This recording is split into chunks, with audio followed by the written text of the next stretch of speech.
पुण्यात प्रभाग क्रमांक 38 मध्ये पुन्हा एकदा निवडणूक घ्यावी अशी मागणी ठाकरेंच्या शिवसेनेचे नेते वसंत मोरे यांनी केली आहे।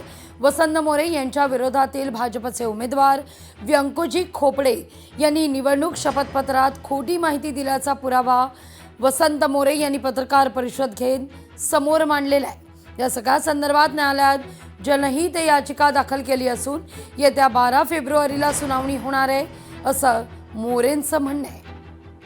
या सगळ्या संदर्भात वसंत मोरे यांच्याशी संवाद साधलाय आपले प्रतिनिधी अमोल धर्माधिकारी यांनी। पत्रकार परिषद घेऊन काही आरोप व्यंकोजी खोपडे यांच्यावर केलेले आहेत, त्याचबरोबर न्यायालयामध्ये जनहित याचिका सुद्धा दाखल केलेली आहे। आपल्यासोबत स्वतः वसंत मोरे आहेत। काय नेमकं तुमचं म्हणणं आहे? आता निवडणूक होईल, बराच कालावधी झालेला आहे, आज पत्रकार परिषद घेऊन तुम्ही काय मुद्दे मांडलेले?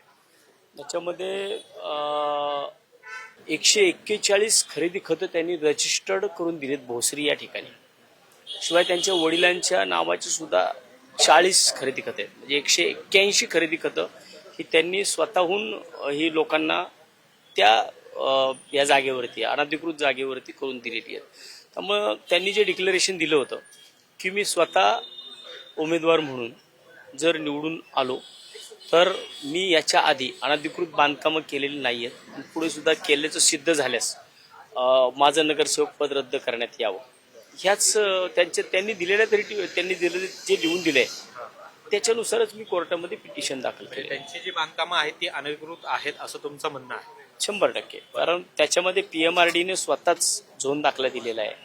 त्यांनी ज्या ज्या इमारतींवरती बांधकामं केली त्या इमारतींच्या नावासहित, स्पेसिफिक नावासहित की ह्याला कुठल्याही प्रकारची परवानगी आम्ही PMRDने दिलेली नाही, अशा प्रकारची सुद्धा माहितीच्या अधिकारातली पत्र मी कोर्टामध्ये जोडलेली आहेत। 2 नंबरवर जे होते म्हणजे वसंत मोरे स्वतः होते, त्यांना विजयी घोषित करा अशा पद्धतीची मागणी आहे। यावर आता 12 फेब्रुवारीला सुनावणी होती आणि न्यायालयामध्ये नेमकं काय घडतं हे सुद्धा पाहणं महत्त्वाचं असेल।